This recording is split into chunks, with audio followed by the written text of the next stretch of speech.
Hola, soy Raque. Yo soy Mari. Yo soy Vero. Yo soy José David. Y yo soy Gene. Nosotros somos estudiantes de psicología en la Universidad de Costa Rica y queremos compartir con vos un poco de lo que hemos aprendido en el curso Bases Biológicas de la Conducta 1. Hola, hoy te vamos a hablar acerca de las células y los impulsos nerviosos. ¿Alguna vez te has preguntado cómo se controlan las actividades que hacemos, ya sea caminar, respirar o incluso solucionar un problema? Bueno, eso se logra gracias al sistema nervioso. En esta ocasión trataremos de comprender cómo funciona el sistema nervioso, dando inicio con unidades. El sistema nervioso central está compuesto por dos clases de células, las neuronas y las glías. Las neuronas son las encargadas de recibir la información y transmitir a las células. En cuanto a las glías, hasta hace algunos años se tendía a desvalorar su función, pero conforme vayamos avanzando en el estudio, nos daremos cuenta de la importancia que poseen. Hasta antes del siglo XIX se desconocía si el cerebro poseía células individuales. De hecho, la tendencia era considerar que no existía fragmentación, siguiendo una tendencia filosófica. No obstante, Santiago Ramón y Cajal utilizaron técnicas de tinción para mostrar que las puntas de las fibras de una neurona eran separadas. Las neuronas poseen mucho en común con el resto de las células del cuerpo, aunque poseen distintas formas. Entre las estructuras que comparten con otras células se encuentran la membrana, núcleo, mitocondrias, ribosomas y retículo endoplasmático.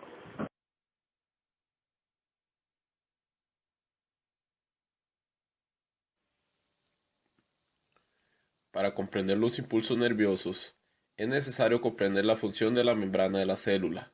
Primero, esta se encuentra compuesta por dos capas de moléculas de lípidos. La membrana no permite el ingreso de la mayoría de las sustancias químicas. No obstante, mediante canales específicos de proteínas, permiten el flujo de sustancias químicas importantes como el agua, oxígeno, sodio, potasio, calcio y cloro. Si bien las neuronas poseen estructuras similares a las de las demás células, estas difieren en sus formas. Las neuronas más grandes poseen 4 elementos: dendritas, soma, axón y terminales presinápticas. Las neuronas más pequeñas no cuentan con axones o dendritas. Nos detendremos para explicar estas con mayor detalle. Las dendritas son fibras con ramificaciones que se estrechan al llegar a la punta. La superficie se encarga de recibir información de otras neuronas. Una mayor superficie se relaciona con una mayor cantidad de información que se puede recibir. Es por estos que algunas neuronas poseen espinas dendríticas. Por su parte, el cuerpo de la célula o soma posee las estructuras como el núcleo, ribosomas, mitocondrias, entre otros. La mayoría de los axones de los vertebrados poseen un material aislante conocido como vaina de mielina, con interrupciones llamadas nódulos de Ranvier. Un axón cuenta con terminales presinápticos. Es en este punto en el que el axón libera sustancias químicas que atraviesan la unión entre una neurona y otra. Si bien una neurona puede tener numerosas dendritas, solo cuenta con un axón. Una vez abordadas las neuronas, nos adentraremos en el estudio de las glías. ¿Se encuentran listos? Los astrocitos poseen forma de estrella. Se envuelven alrededor de las terminales presinápticas de un grupo de axones que poseen funciones similares. Esta absorbe las sustancias químicas liberadas por los axones, lo cual permite enviar mensajes en forma de ondas. También se encargan de eliminar los desperdicios que produce la muerte de células, controlar el volumen de sangre que fluye a cada área del cerebro. Como se puede observar, los astrocitos van más allá de solo apoyar a las neuronas.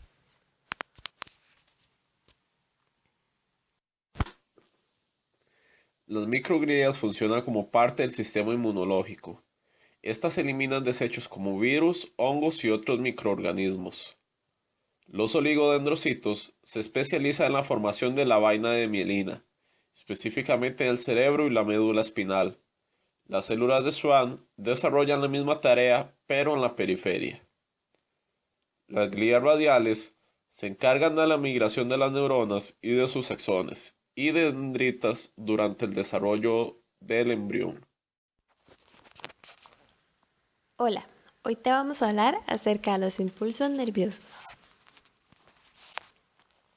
Imaginemos una fila de personas tomadas de la mano, en la cual la primera aprieta la mano de la segunda, esta la tercera y así sucesivamente.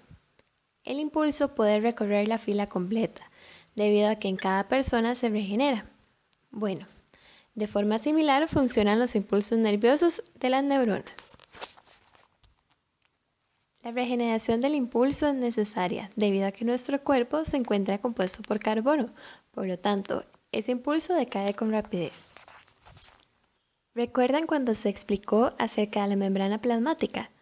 Bueno, esto es fundamental para la creación de impulsos nerviosos. En ausencia de una alteración en el exterior, la membrana mantiene una polarización eléctrica, en otras palabras, una diferencia de la carga eléctrica entre los dos sitios. En su interior, la neurona posee un potencial eléctrico ligeramente negativo en relación con el exterior. Esto se debe a la presencia de proteínas con carga negativa, ubicadas en el interior de la célula. A la diferencia de voltaje en la neurona en reposo, se la denomina potencial en reposo. Si la membrana no tuviera permeabilidad selectiva, los iones cargados atravesarían libremente la membrana, despolarizándola de inmediato. La membrana no puede ser atravesada por los iones y moléculas más grandes o con mayor carga eléctrica, mientras que el oxígeno, dióxido de carbono, la urea y el agua la atraviesan libremente por medio de canales que siempre están abiertos. Los iones que poseen importancia biológica, como el sodio, el potasio, el calcio y el cloro, atraviesan por medio de canales que algunas veces están abiertos y otras cerrados. En el caso de los canales de sodio, cuando la membrana está en reposo, estos se encuentran cerrados. Es necesario cierta clase de estimulación para que se abran. En reposo también los canales de potasio se encuentran casi cerrados. Es así que el potasio puede fluir pero lentamente. Para mantener el gradiente eléctrico se emplea la bomba de sodio-potasio, una proteína compleja que extrae de forma continua de la célula 3 iones de sodio e introduce 2 de potasio. Producto del funcionamiento de esta, los iones de sodio se ubican 10 veces más en el exterior de la célula, mientras que los de potasio se ubican mayoritariamente en el interior. La eficacia de la bomba de sodio-potasio se debe a la permeabilidad selectiva de la membrana, ya que una vez extraído el sodio, la membrana impide su ingreso. En el caso de los iones de potasio, algunos logran fugarse del interior de la célula, llevando su carga positiva al exterior y así incrementando el gradiente eléctrico de toda la membrana. Es importante conocer que aun cuando la célula está en reposo, están actuando fuerzas que podrían provocar una salida o entrada de iones. Estas son el gradiente eléctrico y el de concentración. El gradiente eléctrico conllevaría al ingreso del sodio al interior de la neurona, debido a que las cargas opuestas se atraen. El sodio de carga positiva sería atraído hacia el interior de la neurona, que se encuentra cargado de forma negativa. En el caso del gradiente de concentración, el sodio sería conducido hacia el interior de la célula, ya que aquí se encuentra en menor cantidad. El potasio, por su parte, se encuentra sujeto a fuerzas encontradas. En el caso del gradiente eléctrico, lo atrae hacia el interior de la célula, mientras que el de concentración tiende a empujarlo fuera de la célula.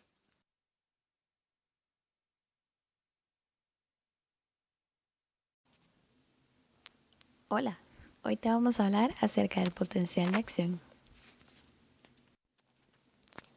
La neurona se mantiene estable mientras no sea estimulada. Si se incrementara la carga negativa en el interior de la célula, el cambio se llamaría hiperpolarización.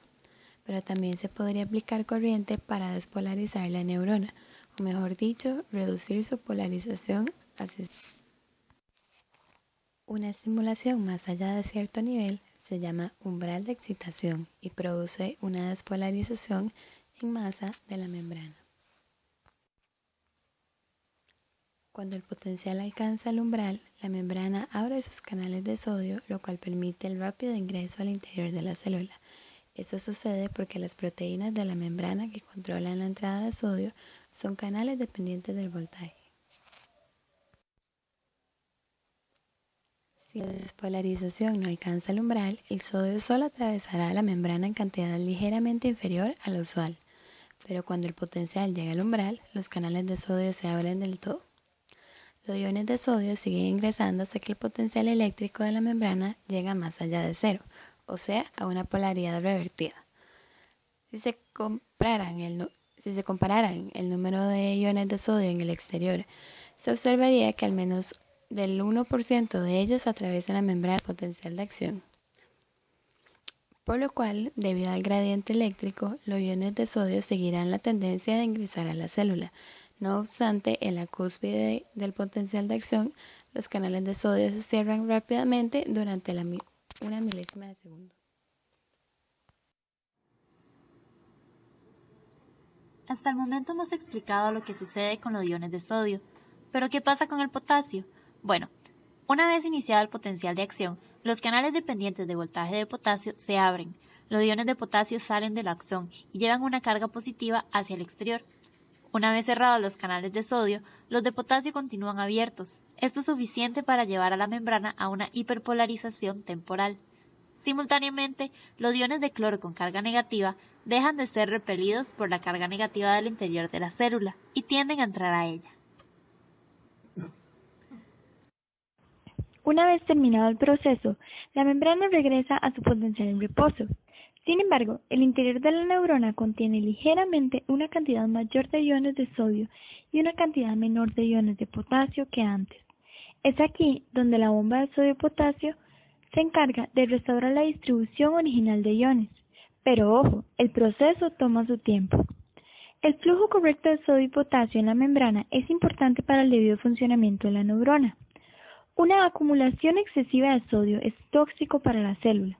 La sobreestimulación solo se presenta en condiciones anormales. Por ejemplo, durante el consumo de ciertas drogas. No vayan a pensar que pensar mucho sea malo para sus neuronas. Una vez finalizado el potencial de acción, instantáneamente la célula pasa por un periodo refractario, durante el cual no puede producir otros potenciales de acción. El periodo refractario se divide en dos fases. En la primera parte, conocida como el periodo refractario absoluto, la membrana no puede producir un potencial de acción, sin importar cuál sea la estimulación. Y en la segunda parte, el periodo refractario relativo, sí se puede iniciar un potencial de acción, pero se necesita un estímulo aún más intenso de lo normal. Ya que hemos estudiado el potencial de acción, surge una pregunta básica. ¿En dónde se presentan los potenciales de acción?